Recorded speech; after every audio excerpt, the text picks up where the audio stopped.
Hello and welcome to today's episode of Carbon Experts Live.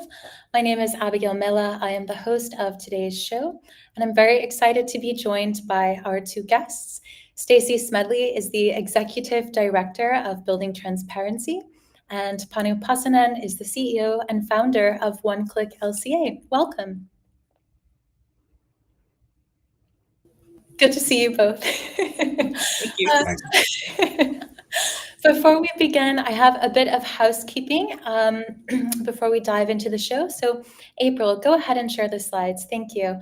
I'm excited to kick off by letting all of you know that registration is now open for One Click LCA's Digital Summer Sustainability Summit 2024.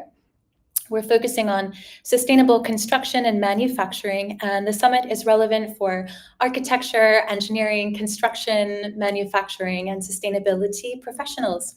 So over 2 days, from June 5th to June 6th, the summit will bring together over 2,000 digital guests from across the world. It's 100% free to register, 100% online, and don't worry if events take place outside of your time zone. Just register and you can access them on demand after the event. The summit includes 14 keynotes, panels, and talks with global speakers. This includes the CEO of the World Green Building Council, Sustainability Platform Strategy at Autodesk, VP Sustainability at Schneider Electric, the CBRE Head of Sustainability, EMEA, and Director of Sustainable Business Development at Saint-Gobain. Register today. This is an exciting 2-day event in early June. And let's go on with the show. So, Carbon Experts Live is a show brought to you by One Click LCA. We're joined by Building Transparency Executive Director Stacey Smedley, One Click LCA CEO and founder Panu Pasanen. And they're going to discuss today's explosion of AEC sustainability data, how the industry and professionals can deal with it, and what can be done to help. This episode is of interest to any AEC professionals who need to incorporate sustainability data into their work. And with new and upcoming regulation increasingly demanding environmental impact factors to be considered, I think this includes probably all of you in the field. This will be an interesting talk and highly relevant. Next slide. I have quite exciting news before we kick off for those of you who have not yet heard. But on April 16th, 2024, Building Transparency and One Click LCA announced their strategic partnership to provide access to the data needed to drive carbon action and decarbonize built spaces. So both of the organizations are coming together to provide high value and actionable data for users to support sustainability goals on their project. And through this partnership, Building Transparency and One Click LCA will improve the flow of environmental data and create a robust ecosystem of tools needed to drive carbon reductions. And in today's talk, Stacey and Panu will also discuss the partnership and what this means for all of you in the audience today. As a quick reminder, today's episode is brought to you by One Click LCA. This is the global LCA software empowering the industry to decarbonize and get sustainable. With it, you can comply with more than 80 national regulations, standards, and certifications. You can access the world's largest construction LCA database and bring LCA into your existing workflow with more than 20 BIM and other integrations to make your sustainability calculations faster and easier.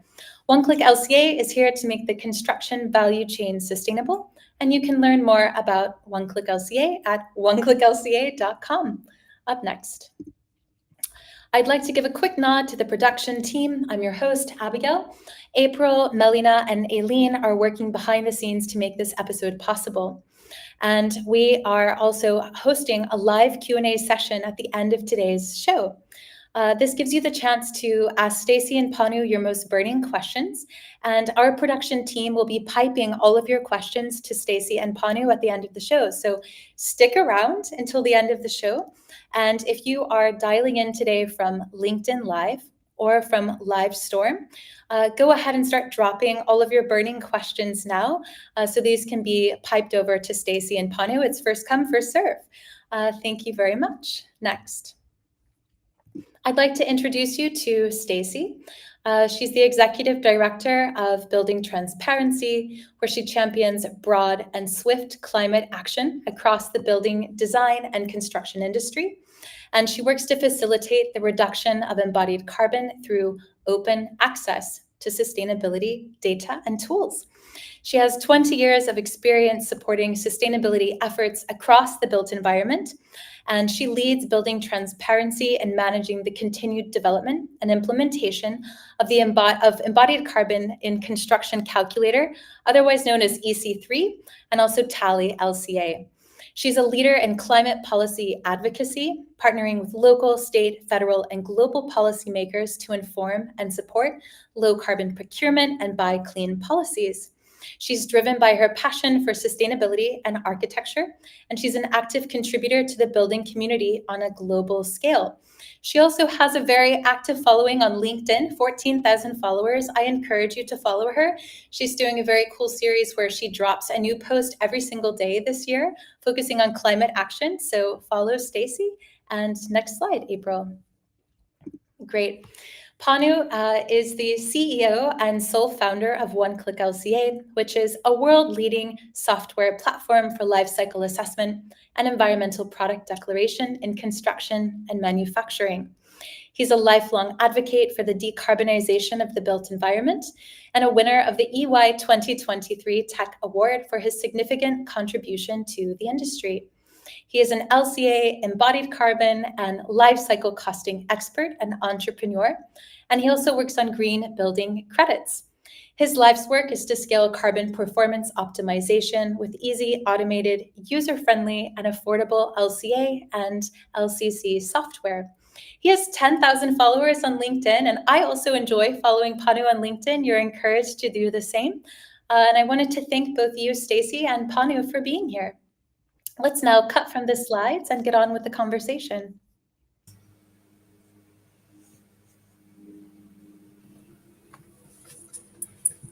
Okay, great. A silent audience or a silent crowd. We can just dive in. So, Stacy, I'll direct the first question to you. What is the tidal wave of sustainability data, and what's causing it? That's a very big question, and I think when Panu and I were speaking about what we wanted to talk about today, it seems like the urgent question that needs to be answered for many sustainability professionals out there today. There's a few things that I think have happened just in the past, I would say 5 years when it comes to sustainability data in general, but more particularly embodied carbon and life cycle assessment data, which I think is where Panu and I sit. And a lot of it is, I think, the ability for those of us that have gotten literate in this data early, being out there and creating tools and avenues for education and accessibility. And I would say that Building Transparency and OneClick are both in a position where we have been trying to lead that work and bring everyone along. So I think just the ability for word of mouth to happen, for people to start talking about it and explaining it to each other has been something that we've seen, at least in Building Transparency's work. The other is just the fact that I think we're all experiencing climate impacts way more directly than we did in the past. And people that are in industries like the building sector, where we now are literate in climate, understand our role in reducing carbon impacts and other impacts. We see our role that we have to play if we're going to have a planet that we all want to live on and that we want our kids to experience over the next decades. Yeah, absolutely. And so maybe to follow or build on that, so why do we have this tidal wave or influx or mass of data coming up is because sustainability used to be something you manage with certifications. So have a label here, label there, makes you feel good. But that's not enough, right? So similarly to money, you need to account for it and you need to budget it and you need to try to find improvements.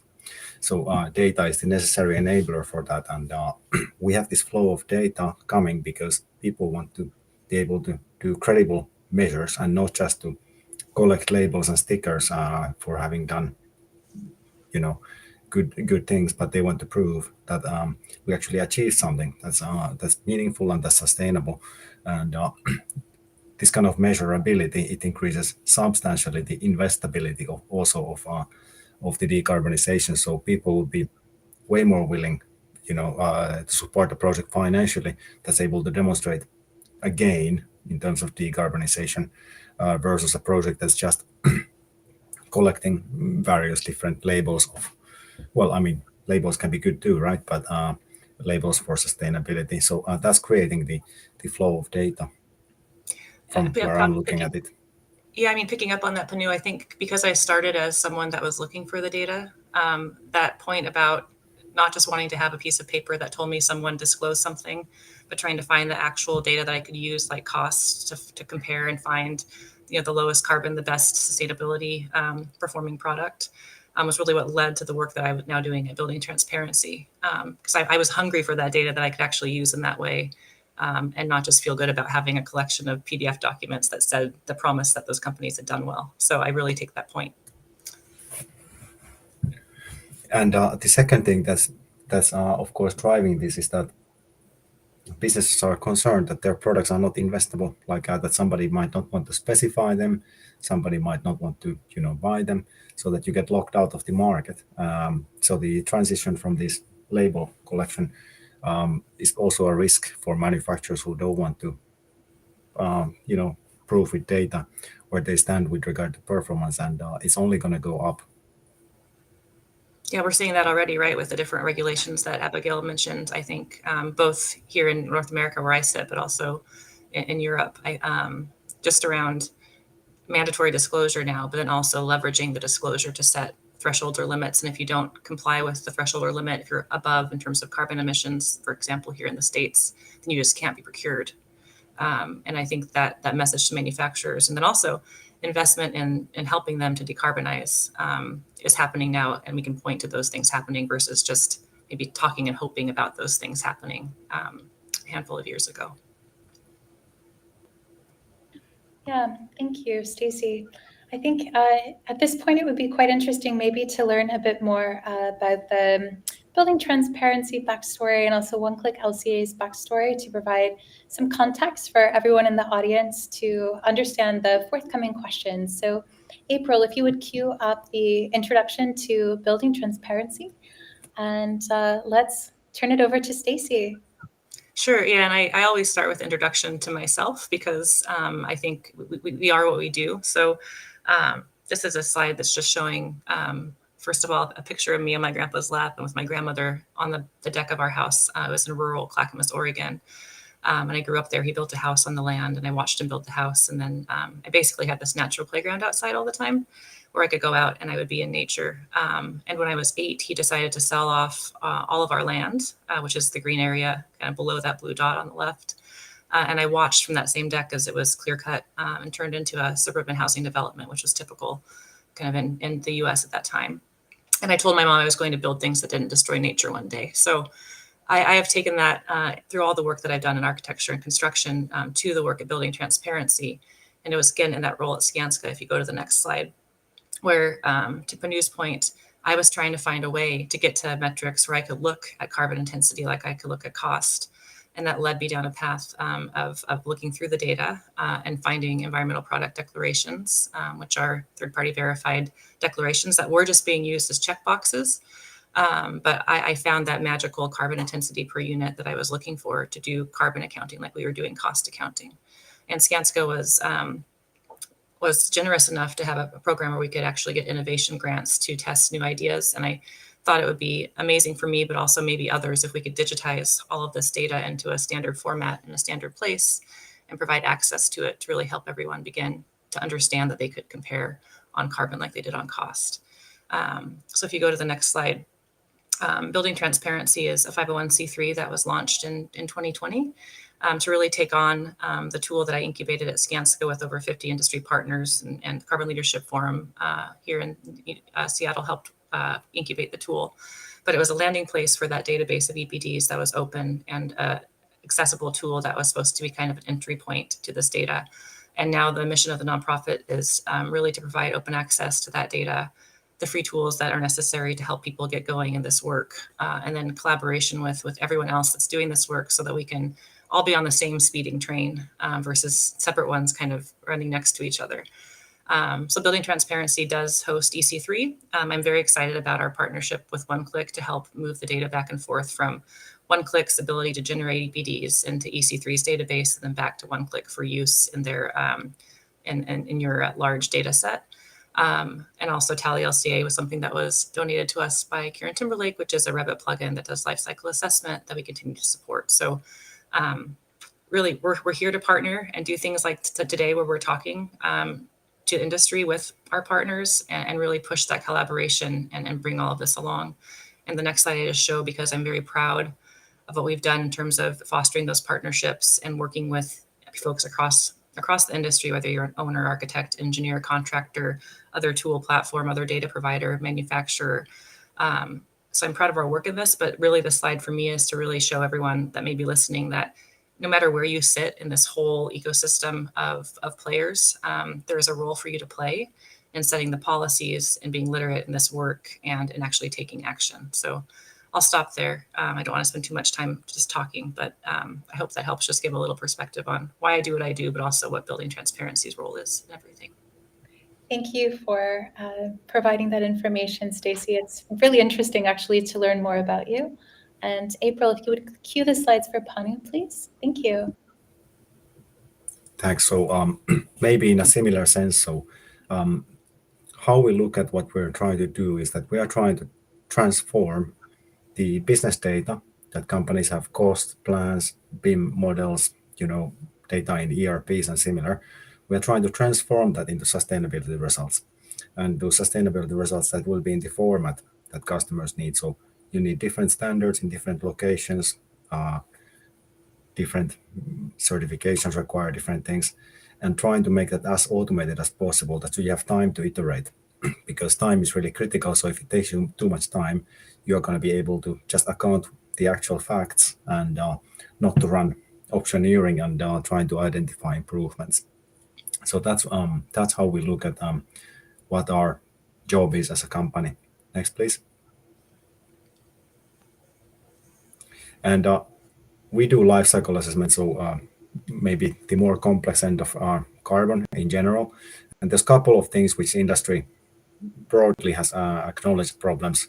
The data is one we definitely tackle together with Building Transparency. So we are pulling data together, trying to make sure it's consistent. And we are also, from our side, we are filling data gaps. So we are creating a lot of data. So we are also simplifying the complexity of LCA. Much of that is process design, software design, user information, interface design, automation to reduce the workload with any possible BIM tool that you might be using or wanting to use, for example. And then this standards fragmentation is sort of inevitable because different countries have different regulations and right to write their own regulations. So what we want to be making sure is that no matter where you work, you can achieve the desired results. And next, please. So we work with 3 industries, or maybe just 2, depending how you split construction. So we work with buildings, we work with infrastructure, any kind of more and more data centers, power networks, rail and such, and manufacturing. And my own background actually is in manufacturing in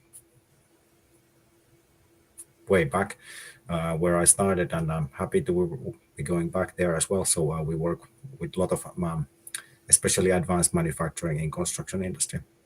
Next, please. And the last point I want to make is that carbon accounting is not a value as such, right? Decarbonization is. And the place where we can decarbonize is early on, right? And that requires that you need to look at what you can achieve, that you set a target, you set a carbon budget, you write a requirement that the project has to account for carbon across the various steps, and moving to the left, moving early in the project phase is critical, and that's what we have been doing and investing in over the past couple of years, and we continue. While of course it's very important to account for achieving the targeted results. So you cannot just set a target and hope it will be achieved. You need to both set the target and police the project and make sure the suppliers are accountable for achieving those results. Yeah, I think that would be the short summary of what we are trying to achieve as a company. And there's some background noise coming from someone, but I will mute myself at least in case it's me. Thank you, Panu. So we're talking about riding the tidal wave of AEC sustainability data. And maybe the first question I would pose to you, both of you, maybe Panu, you can start, is do people even understand this data? Yeah, there's an influx, but do people understand it? Well, yes and no. Like carbon, sort of. Like decimal numbers. It's not like you don't have logarithmic scales. You don't have imaginary numbers. Normal engineers understand these things. Number is a number. Okay, how is the number achieved to? That gets a bit more tricky. So there's a fair amount of confusion about, let's say, between data that might be inconsistent. Some standards vary, and some data is accounted a bit differently. As an example, biogenic carbon that's embedded in product may be deducted from the carbon footprint of a product, and in some cases and not in others. And that kind of inconsistency is, of course, pretty harmful for comparison and understandability as well. Right. So I think, I would say yes and no. yeah, I'm just going to pick up on that, Panu, because again, I started in a place where I didn't understand this data when I was looking for it. And I agree with you. There's layers to this, and I think I always use the analogy that it's like you're peeling back the layers of an onion, and it's painful, and your eyes might water, and you peel back one layer, and you think you're done, and there's another layer. And with the data we're dealing with, it's the same way. So I agree, we can take those carbon intensity values, especially, and be able to start leveraging them. But I think the next thing that's a responsibility of us that are data providers, but also the educators. I think it's wonderful the different webinars and your LCA school where we're actually out there teaching. You're teaching others about this work. It's our responsibility now to help them understand what they need to ask for when it comes to the data that's going in to creating those numbers and the specificity of it and the comparability of it. And we could talk probably for hours on that, but I would say to everyone listening, the first thing to do is understand what we're talking about with embodied carbon and life cycle assessment. The next is to really start to dig into the data sources you're using and understand the quality and the specificity of that data. And again, I think both OneClick and Building Transparency are in roles where we're trying to help folks do that through how we present the data in our tools and in the databases that we provide. So don't be scared. It's okay if you don't know everything yet. I think getting all the way to biogenic carbon, I think I'm finally there after 5 years to understand that, but it's just where we are along that journey. We need to start looking at the types of data that we're comparing and using. Yeah. So maybe to follow on that, so there's two sides of this data equation. So there's the manufacturers, and then there's the data consumers, let's say. And from a manufacturer point of view, they may have a temptation to make certain claims or put some data out if they don't feel that they're going to get caught. They don't feel there's a liability. So if people don't understand it, you can greenwash. I think we are past that point. Nowadays, you will get caught. I mean, the market is not consisting of foolish people, and internet being quite effective medium at identifying this kind of and sharing knowledge about this kind of abuse. The risk is very high for manufacturers, but there's still some onus on the user of the data to understand if the data is self-declared or if it's actually been third-party verified, and that kind of thing we still see. But I think the liability risk for manufacturers is growing so much that in a couple of years' time we will not see much. Let's say we will not see much misrepresentation on that front. So today we still can see some of it, but I think the quality standards will go up on all the data just because it's going to be manufacturers' self-interest to do so. I mean, they don't want to get exposed to litigation or issues because of data quality. Agreed. All right. I could keep going on this question, Abigail, but I don't know if we have time or if we need to move to the I next think one. we have time. I was going to ask if you have any final thoughts on people understanding this data. Yeah, I mean, I think what we've been engaged in most recently is trying to help policymakers understand this data to then be able to put out requirements to actually better it. So I guess I would say, I think we're all on this journey together, but on the policy side, if we can get them to do some of the things that we're seeing happen with the Environmental Protection Agency, for instance, in the United States, where they're putting out guidelines about how the data needs to improve to have rigorous environmental product declarations with certain disclosures and credible background databases that are consistent, and words that we've helped them understand, and statements that they've learned, I think, through the community of us that have helped bring them along. Those policies will be another signal to those manufacturers that they need to start to actually disclose consistently in a way that's going to be credible, but also comply with the policies that are going to require it. And Panu, I think, one of the things I've been thinking about recently is we're seeing all this work happening in Europe around the construction product rules and anti-greenwashing type of policies and what's going on with the states. And I think one of the things our partnership could help do is try to figure out how to bring folks together to be consistent, get more consistent in some of these policies, and not try to be duplicative. And that will also help people understand the data if we're not asking them to disclose in 20 different ways. Absolutely. So this might lead to the next question, which is simply, how can the AEC industry cope with this data? I'll leave this for Panu to answer first. Well, I think we need a basic literacy for everybody who makes substantial product decisions autonomously. So that level, it doesn't require 5 years to upskill and so on. You can pick up that level of competence with much lower effort. Now then you need a certain person probably within some projects or within a larger organization who understands a bit more, who can be, let's say, your sustainability go-to person. So you always will need 2 layers. And obviously we then, in our role of a, data provider and tool provider, we put quite a bit of effort to put data to the users in an interface which shows in a highly standardized way. Has this data actually been third-party verified? What standards does it follow? What characterization models and many other things does it apply? So that it's possible to understand with a snapshot, let's say, what has certain data point eaten, and that is a layer that is broadly accessible to the whole market. But then, if you need somebody to really inspect things, that probably is not within the reach of every professional, but maybe every more mature company. And I would second that. I think there's the first layer of literacy can be broadly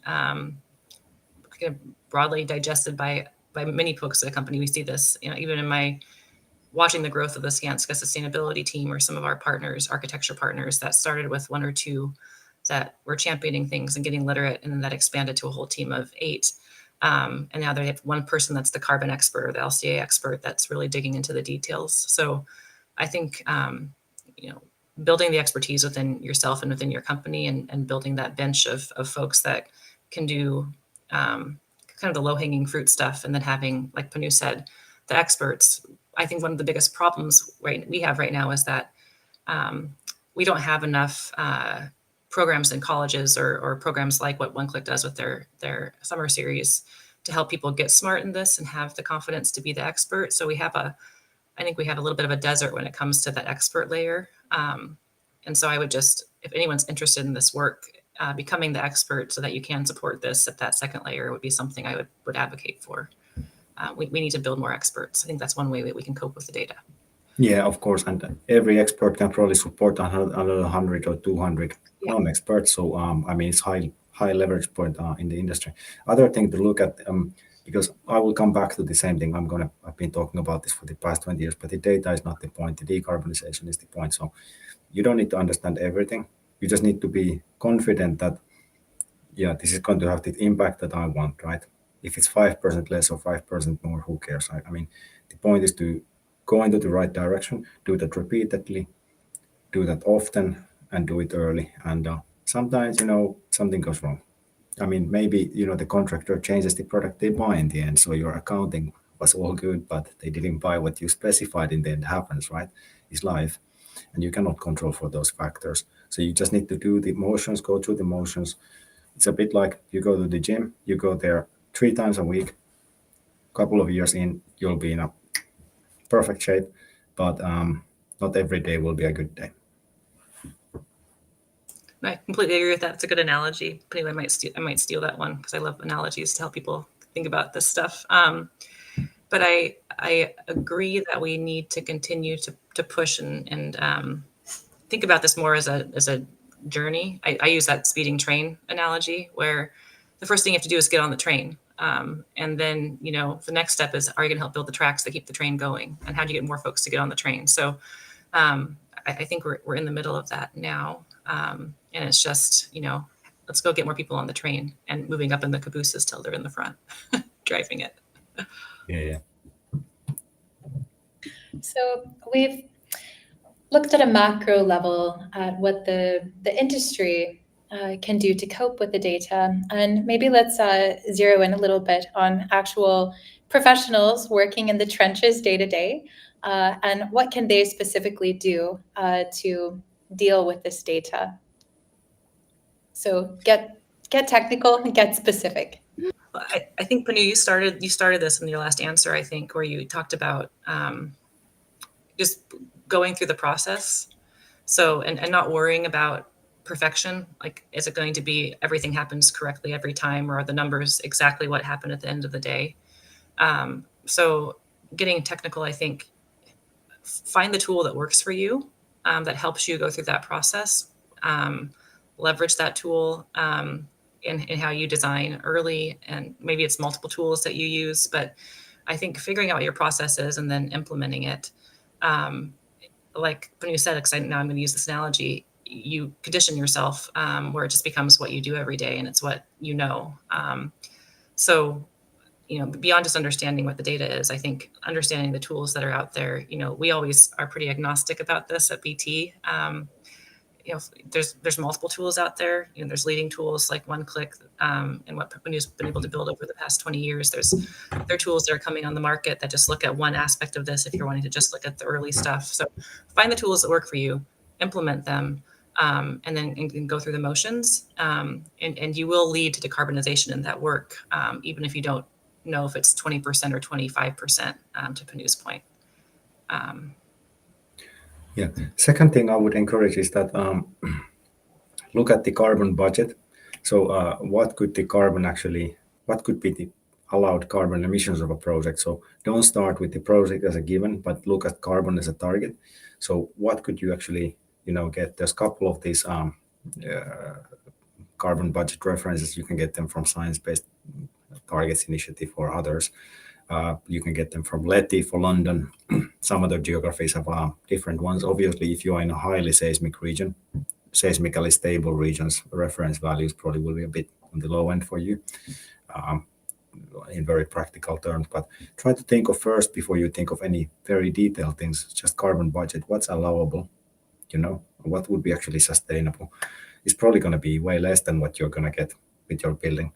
And then start to think about what can you do, and then look for the data on those things that you could do. Because if you're going to build a certain type of building and you only can build it in one way for the given site or for a given context, then there's no point to look at completely different alternatives. For example, if your location doesn't have only has supply for ready mix but not precast, then you're pretty much locked out of that. So then you're going to be looking at the options within that technology or material supply that you can get in your region, and then look at the data within that scope. So don't start with very broad things, but I would say look at it from the finality point of view. That's how I would go about it. And yeah, sure, tools can help, but the most important is the thinking process. And again, start early. The one other thing that we have told folks that are just getting into this and trying to wrap their heads around everything they could do. If you think about a building or an infrastructure project, but more particularly a building, is just the amount of materials that you're looking at, and how do I aggregate all of that to make decisions that I know are decarbonizing what I'm designing or building. So you don't have to look at everything. I guess that's the other point I would make. You can start with the things that you know are heavy emitters or heavy hitters, structure, enclosure, and maybe tackle those first, and know once you've got that kind of literacy and you've know the levers to pull on your buildings in those categories, then move on to other things, maybe interiors or MEP is a big question mark that I know OneClick's working on as well, to try to fill the data gap. But again, I think don't feel like you have to do everything, even in terms of the scope of what you're looking at. Focus your attention on where the decarbonization impact is the biggest first. So I think I gave you an opportunity to each talk about your tools, and I think you both kind of diplomatically declined to promote, one-click LCAs or building transparencies tools, which I think is nice. But it does lead to the next question, which I've seen floating around the internet and on LinkedIn. And I think one of the reasons that this episode had such great interest is because people are wondering, are building transparency and one-click LCA in competition? And I know that the partnership was recently announced, but maybe you could address this space and shed light. Stacy, I'll pass it to you first. Okay, yeah, and I will say I get this question. This is probably the question I get the most often, if I'm being honest, especially when we're looking at or talking to folks outside of North America. But even more so in North America now, as I think OneClick continues to try to expand, which I think is good. So I wanted to have this question as part of this webinar because I think it's a chance for both Panu and I to address it head on. In my perspective is that there is so much to do that if we all think that we're going to be the solution for everything, that we are not going to actually get to the point that we all are trying to, which is decarbonizing the built environment. And so, building transparency's perspective is OneClick is a tool that is leading in the industry when it comes to providing accessibility to this to practitioners. We support that. What we do at EC3 is, I think, with our tool is to provide a kind of an entry point and a low barrier to entry point to get people comfortable with this data and give them a place to really hone in on one explicit aspect of that data. So I think we're complementary, and I really think that this partnership is trying to kind of expose to others that there's ways for us to share data and move things back and forth to really support users however they want to be supported and in whatever platform they want to use. And so I think there's probably going to be further things we can look at between OneClick and EC3 specifically in terms of how we do that. But from my perspective, we're complementary, we're part of this ecosystem, and the more that we can be out talking about that, the more we can hopefully bring other tool providers and platforms along in that same vein. Yeah, so this is not a competition about which one of us will be saving the world. I think we need a couple of other people to do this too, right? So, exactly. So maybe another thing, like to go to the train analogy, like we are company, we are for-profit company, moreover. So to go back to the train analogy, first thing is to get the train. In our train, you need to buy a ticket. And that makes complete sense if you have a high-value use case.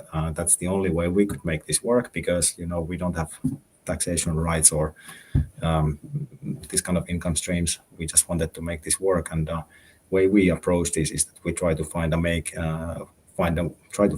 to make for people to earn money with sustainability services, so you can sell them, right? So if you get an investment manager coming to you,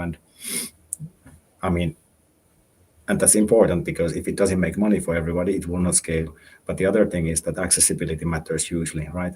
So not everybody is able to make money. Either they don't know how to, or their market is not ready for it, or their customer is not the right one, or whatever reason, or they can't get it, approved or such like. So it's super important that we have also these free tools on the market. And, we have also one, fine, but there are a lot of things that need to be happening, and not just from us and from building transparency. We need quite a few people to chip in on this to decarbonize construction and manufacturing. Yeah, and I think Panu, we haven't had a chance to really talk about this directly, so I'm just going to bring it up now, and I hope that's okay. But I think also the data side of things, I think what we've found, or what I've learned since we've launched EC3 and the database, is that anything we can do to democratize the data so the money can be made on top of it versus in its generation, in some ways, in terms of where in its accessibility, I would say, because there is money to be made in generation of data in terms of EPDs and how we publish them, but there's a value in how you provide open accessibility to the results, and we're sitting in that kind of role now with our database, and continuing to figure out how to leverage that and expansion to LCA data sets or other things. But I appreciate the fact now that we're trying to figure out that data flow in a way that just deduplicates stuff and allows more people to access it. I think that's super important in terms of a part of where I think we're aligned. Yeah. So, yeah, absolutely. So, I mean, well, give or take, the only reason for manufacturer to generate sustainability data is to get it to the hands of the specifiers and buyers. I mean, if they don't, there's probably something wrong with the data, right? So, so I mean, if you have a lot of sustainability data but nobody gets to see it, I mean, I would be, scratching my head and wondering, like, is it really that good? Yeah. Great, thank you both. So we're talking today about riding the wave of AEC sustainability data, and the next question that I would pose to the two of you is, what are building transparency and one-click LCA doing to help people ride that wave? And Stacy, maybe I'll pass it to you first, if that's okay. Yeah, I mean, I think we're taking an approach that, again, came from where I sat, where I was a non-expert, and I found a type of data, which was environmental product declaration, EPD data. And so that's what the EC3 database and the tool is built on top of, is that one type of data. And now we're actively in the middle of a project where we're trying to take the lessons that we learned from providing that EPD data in a standard format that was had verification layers through how type 3 EPDs are verified, and moving that to fill gaps where we don't have EPDs yet with a generic data set that would be available through the API for tools like OneClick and others in EC3 to put in to their platforms. It's called the Open Data for Climate Initiative. It's funded, and we should have those data sets start to be part of the API that folks like OneClick can use in the next 3 to 9 months as we start to generate it and publish it and push it through verification with Eco Platform. So it's a project that I'm happy to share more about offline, but I think for us, it's how do we continue to provide credible, verified, accessible data for use in our tool, which is a low barrier to entry tool, and also every other platform that could leverage that data. I think that's a responsibility that we feel we have based on our mission. Yeah. So from our side, so we have about 3 things we are trying to do. So first, in terms of data generation, so there is manufacturers who generate the data. So the EPD process is really tedious. I mean, you need to collect inputs, you need to structure it, you need to calculate LCA, you need to create a document, you need to find a third-party verifier, you need to get it published, and many things can go wrong. And it's something that's really hard for people to pick up. I mean, it's much more demanding than building carbon accounting. So there we have made, I think, quite significant progress, and we continue to make more to streamline the process so that we can get hundreds of people into publishing EPDs in short amount of time with just core engineering education. And we help to pick up the rest of the skills, and we put a lot of automation, a lot of AI, a lot of process and templates in place to make the data generation possible. That's the first thing, so to generate more manufacturer data. The second part is education. So One-Click LCA Academy is something we committed to do about 2 years ago or something. So we decided that, this is never going to work. Not enough people know about this. So we will train everybody in the world for free. And we are adding new courses and new languages and whatnot all the time. And point is just, if we don't have the skills, we're not going to do climate mitigation. Yeah, end of story. So everybody needs to have those skills. We encourage everybody to get them, whether you get them from us or elsewhere. I mean, I couldn't care. you need to know how to deal with this problem. The last thing is how to make this all work in a design process. And there we, of course, integrate all the possible data into one-click LCA, and we are structuring the tool across project design phases. So typically you would use data in different way in the very early process versus later on in the process, where in the latter phases you actually compare products, and as Stacy mentioned, in the earlier phases you just look at material categories, and there are generic data set more likely is the right way to look at. I mean, you don't decide whether you buy A or B suppliers' products usually in the concept design stage. Yeah.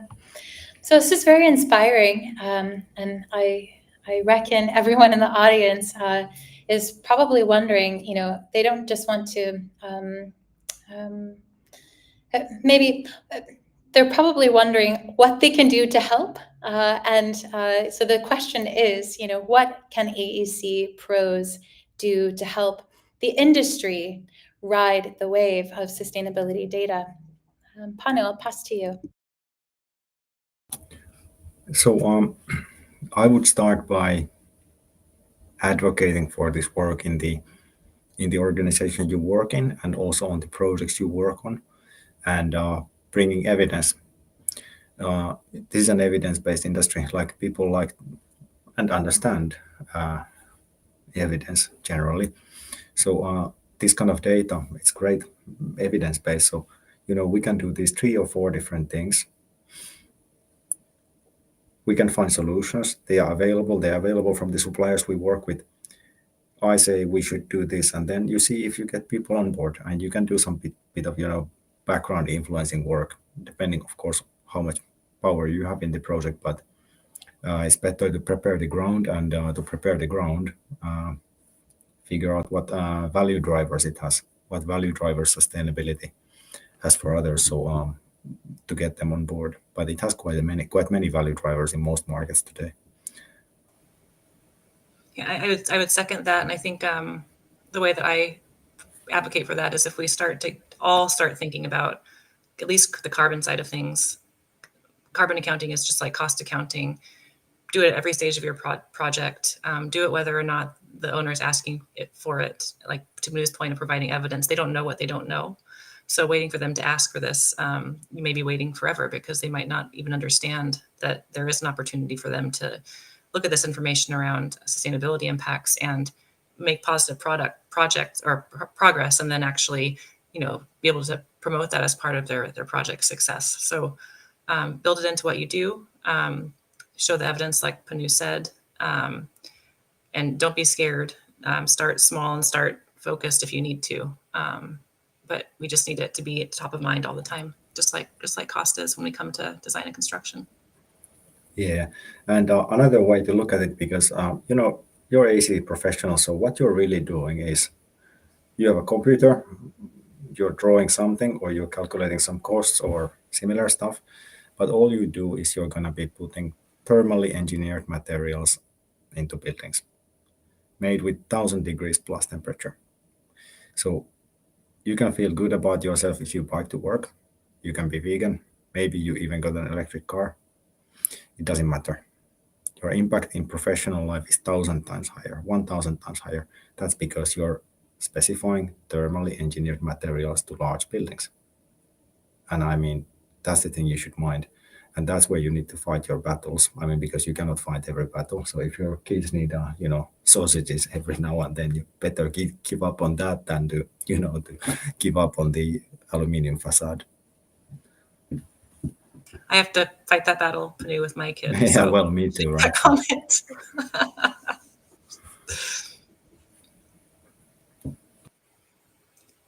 Great. Let's actually transition to our 3 takeaways for the audience. So April, would you please pull up the slides? And Stacey, I didn't ask you in advance to share the 3 takeaways, but would you please share the 3 takeaways for our audience? We aligned on these before the show started, and I'd love for them to come from your voice. Sure, happy to. I think, of course, number one, we started with this in the questions and answers, but data literacy is key. If you think about sustainability data, embodied carbon data as a language, we all need to be fluent in that language so we can talk to each other in that dialect, and know that we're saying the same things and representing the same things when we're talking about the data. So I think, again, there's ways to get literate. We've talked about those, but that's kind of the foundational baseline is us all speaking that same dialect. The second is that the data should be standardized and automated. I think you heard from both OneClick and Building Transparency how we're both supporting that, either in the ingestion of data into a standard format and database, or the generation of the data in an automated way that makes it efficient and more cost effective. And the more we do that, the more we can actually get to data generation at scale in a way that supports its use to decarbonize things. And then the third one, I think, is we're all riding the wave together. Sorry about that, but maybe we can also say that we're all on the same train together, and we need to do what we can to build the tracks in front of the train, or ride that wave so that we don't drown or we don't fall off the cliff, depending on which analogy you're using. Because if we don't, we're going to miss that opportunity that we have to tackle one of the biggest climate impact sectors with buildings and infrastructure. So get on the train, get on your surfboard, ride the wave, ride the train with us, and do what you can to make impact. Very well said. Thank you, Stacy. Let's go to the next slide, please. I thought we could take an opportunity to learn a bit more before we dive into the live Q&A section of today's episode. And I wanted to let you know a bit more about Building Transparency. It's their core mission to provide open access data and tools to enable broad and swift action across the building industry to address embodied carbon's role in climate change. They have a premier service. It's the Embodied Carbon in Construction Calculator, or EC3, which is a free database of construction EPDs and matching building impact calculator for use in design and material procurement. And you can learn more about Building Transparency by picking up your phone and opening your camera app and holding it in front of the QR code that you see on screen. And a link will pop up which directs you to Building Transparency's website, or you can just go to buildingtransparency.org. Next. Great. So OneClick LCA is a world-leading LCA software for construction and manufacturing. Design and construction teams use it to design and deliver net zero and circular buildings, to compare design options and find eco-friendly materials in BIM and the cloud. And you can differentiate and achieve carbon reductions, building certifications, and regulatory compliance with the software. And manufacturing teams use it to create, verify, and publish environmental product declarations, or EPDs, and to assess product carbon footprint and sustainability. OneClick LCA has a mission to power the makers of a zero carbon future, and OneClick LCA is doing that with intuitive cloud-based software to conduct LCA and generate EPDs at scale. Next slide. Thank you. So if OneClick LCA sounds like a solution for your needs, we have a business team of carbon experts, and they would love to provide you with a tailored demo to show you how our software might work in action for you. If you're watching today's event from Livestorm or LinkedIn Live, you will see a poll, and the poll is going to ask if you would like a OneClick LCA business team member to contact you to book a custom demo and to get advice about OneClick LCA's software. If you're dialing from Livestorm, you'll see a poll asking, do you want our business team to contact you to schedule a free custom demo of OneClick LCA's software? And if you would like to book that demo to get advice about decarbonizing or anything else, just click yes in the poll that you see in the Livestorm environment. We have a wonderful team of carbon experts with engineering backgrounds and scientific education and previous work experiences very similar to your own. And this enables you to have productive and intelligent conversations about decarbonizing either construction or manufacturing. So again, if you would like OneClick LCA's business team of carbon experts to contact you to schedule a custom demo, just click yes in the poll and we'll contact you to set up a call. Now on to our live Q&A, the moment you have all been waiting for. Let's go ahead and cut the slides here. We don't have much time left, so we're going to fly through the slides with very quick answers. The first question is from Forrest. Excited to hear about this partnership. Does this mean that when an EPD is uploaded to EC3, that it will be automatically forwarded to one-click LCA and vice versa? Stacy. I mean, I think, yes, the automatically forwarded word, we'd have to, I think it's getting into the details of how the API is going to move back and forth, but the partnership, and that's the technical part, but the partnership is to ensure that the data is flowing both directions. So as we have more EPDs in our database that might be coming from multiple verifiers and publishers, one-click can access those on demand and leverage them within one-click at the same time as one-click's generating EPDs through their EPD program, ensuring that those are flowing automatically into EC3. So it's just that flywheel circle that we're really excited to continue to support with this partnership and expand. Brilliant. Thank you, Stacy. Next question. Lindsay asks, does the data in the EC3 database come from manufacturers globally, or is it more America-centric? Stacy, this one is for you. Yeah, and I'm so happy I get to answer this question because I think because we started in North America, that's where we started the data flow and ingestion. But we now digitize and pull from OCOBAUDAT, we pull from ILCD plus EPD in Europe, we pull from Australasia, EPD Australasia. So we are pulling from every source that we know of when it comes to EPD databases. And then we have pushes now coming from some generators and program operators starting in North America, but with one-click, we now have, I think, a global partner in EPD generation and push to us. So it is global. You can go and sort the data by region. We try to put that in a map on the front page. But if there's a database that you don't think we have yet, we're just talking to the folks in Japan. Let us know, and we're more than happy to make the connection and figure out how we can start to leverage our machine reading and our AI to pull the data in. Great. From Rolf. Does one-click LCA's EPD tool also make analysis on other impact factors like water or ozone depletion? Panu, for you. Yeah, so we would cover in aggregate maybe up to 50 different impact categories, but none of the tools use 50 impact categories in single tool. So typically EPDs or sounds like they have about 30-ish impact categories, including the ones you mentioned. So we cover anything you find in going LCA standards. I would just say in terms of the EC3 database, we ingest all those impact categories too. Just in our display of the data in the EC3 tool, we focus on GWP. But anyone that's accessing the API or the data can pull in the other impacts as well if it exists.